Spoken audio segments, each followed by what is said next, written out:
wabarakatuh. Waalaikumsalam warahmatullahi wabarakatuh. Selamat pagi, salam sejahtera bagi kita semua. Saya Syifa Rizky Ananda, mahasiswa Universitas Negeri Yogyakarta. Pada kesempatan kali ini saya akan sejenak berbincang dengan mahasiswa magister Universitas Gadjah Mada.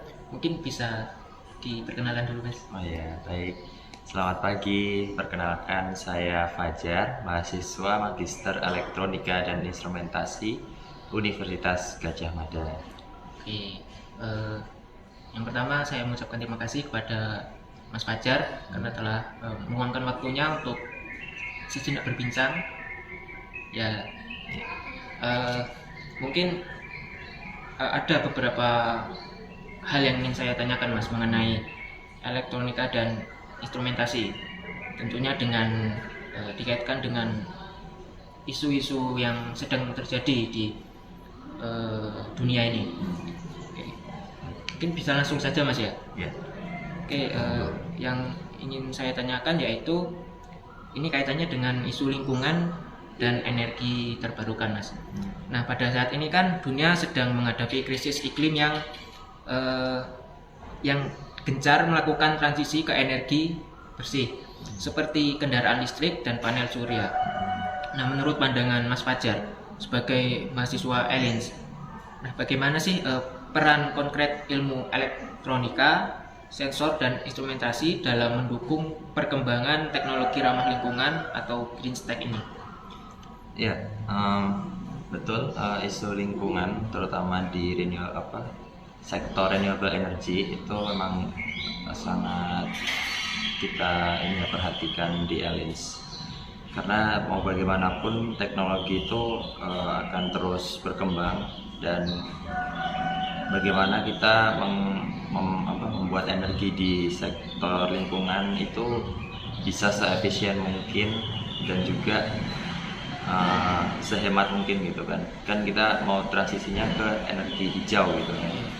Nah, otomatis dari Alins yang kita bisa kontribut di situ, ya salah satunya adalah dengan inovasi, salah satunya ya di penghematan energi kayak gitu. Jadi kita memanfaatkan sensor-sensor di Alins yang itu nanti produknya bisa kayak semacam monitoring system agar energi ini bisa kita keluarkan atau manfaatkan itu sesuai dengan kadarnya. Jadi tidak terlalu berlebihan dan juga tidak kekurangan supply-nya seperti itu. Nah, ini kan kalau tidak kita atasi, ya kedepannya itu akan sangat berbahaya untuk lingkungan. Jadi salah satunya dengan penghematan itu tadi, Mas, ya. Betul. Oke, kita beralih ke isu selanjutnya yaitu efisiensi energi dunia, Mas. Ya, masih tetap soal lingkungan. Isu global lainnya adalah pemborosan energi. Di ELINS kan dipelajari sistem seperti smart home, smart grid, atau IoT ya. Nah, mungkin bisa dijelaskan, Mas, konsep sederhana bagaimana sistem otomasi ini sebenarnya bisa membantu dunia menghemat konsumsi listrik secara massal. Menarik. Ya, kita terutama anak kos-kosan gitu ya, yang biasanya tuh anak kos sering lupa mematikan AC, mematikan lampu, ya kan, air. Nah, di Alins kami belajar untuk membuat menciptakan solusinya yaitu dengan yang namanya smart system atau intelligent system. Nah, contohnya ketika AC itu sudah tidak kita gunakan atau kita keluar dari rumah, dari kos-kosan, nah itu akan otomatis AC ini akan mati. Atau ada kalanya saat kita tertidur atau tidak beraktivitas, itu si smart system ini akan mengontrol sepenuhnya secara automated sistem-sistem yang ada di rumah kita. Contohnya seperti lampu itu tadi, Kalau kita lupa, ya otomatis sistemnya yang akan mengingatkan dengan mematikan otomatis sendirinya dan lain-lainnya seperti itu. Oke, berarti memang dari diri kita sendiri Mas ya, kita harus bijak dalam menggunakan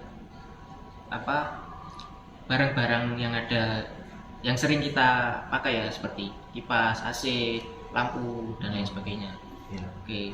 Nah, kita beralih ke pertanyaan ketiga, yaitu mengenai isu otomasi industri dan ancaman lapangan kerja. Nah, sekarang ini dunia industri mengarah ke otomatisasi penuh dan robotika. Ada kekhawatiran global bahwa fenomena ini akan menggantikan pekerjaan manusia dan memicu pengangguran massal. Nah, menurut Mas Fajar, apakah tren otomasi ini sebuah ancaman bagi peradaban atau justru solusi? Lalu, bagaimana manusia bisa tetap relevan di hadapan mesin? Ya, saya tidak memandang ini sebagai sebuah ancaman karena lagi-lagi semua yang bersifat otomasi, teknologi yang berkembang saat ini seperti AI dan lain sebagainya itu hanyalah tools atau alat. Nah, kita sebagai aktornya itulah yang punya peran penting dibandingkan dengan tools yang lebih canggih daripada aktornya itu sendiri. Nah, contohnya lagi adalah saat ini memang di industri yang saya ketahui sudah mulai beralih dari yang banyak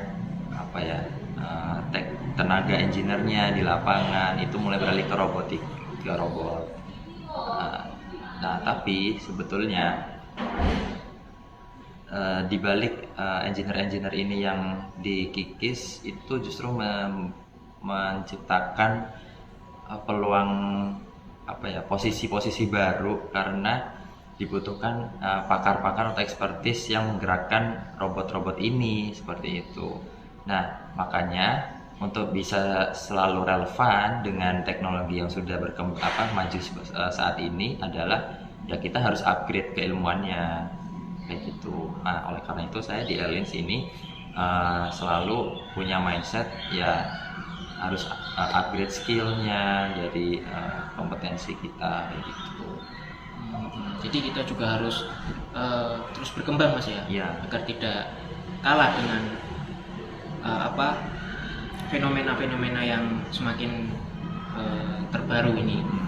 Oke. Nah, saya juga ingin bertanya lagi, yaitu mengenai kaitannya dengan ketahanan pangan global atau smart agriculture.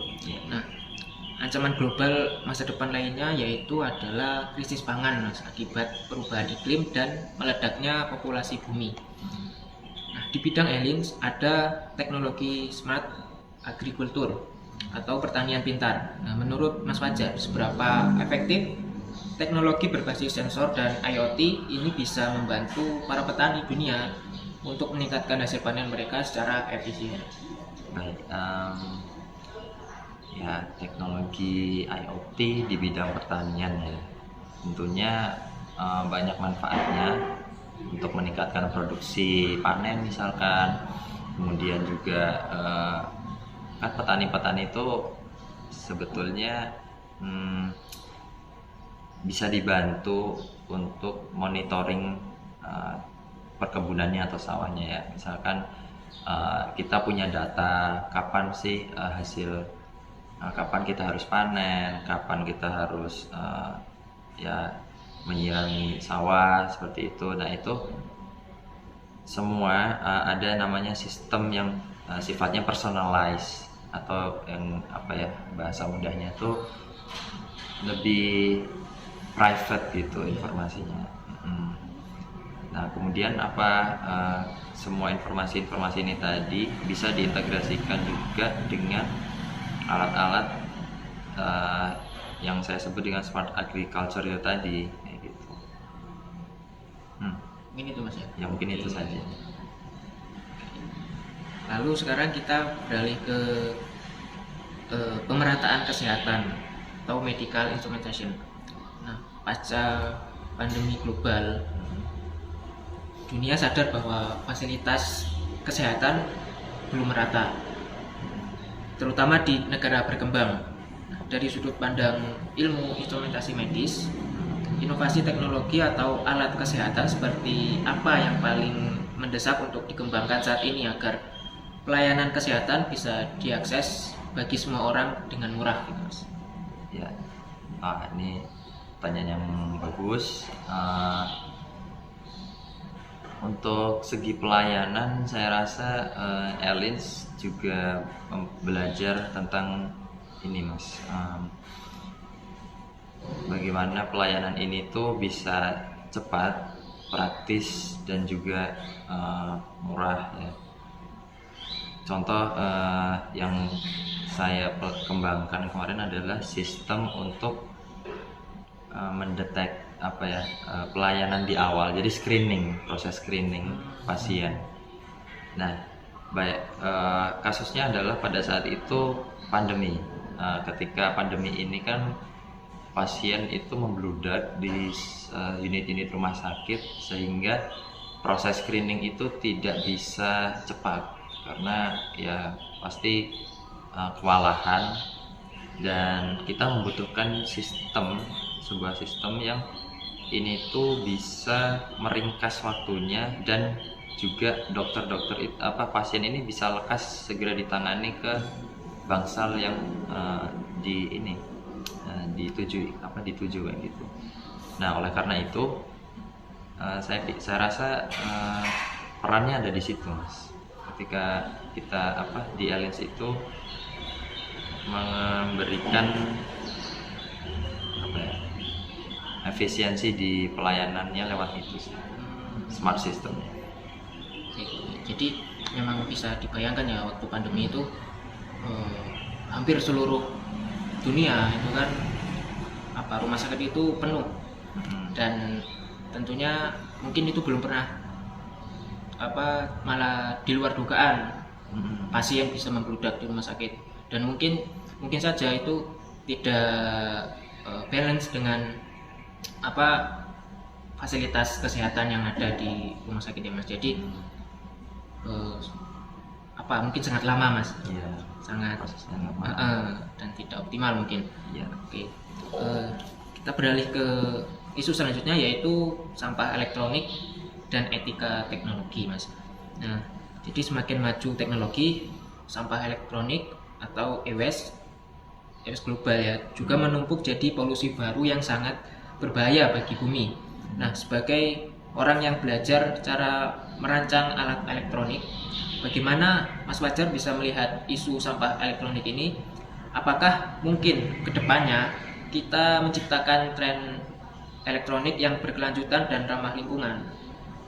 Ya, untuk menangani isu sampah elektronik ini sebetulnya mudah saja sih.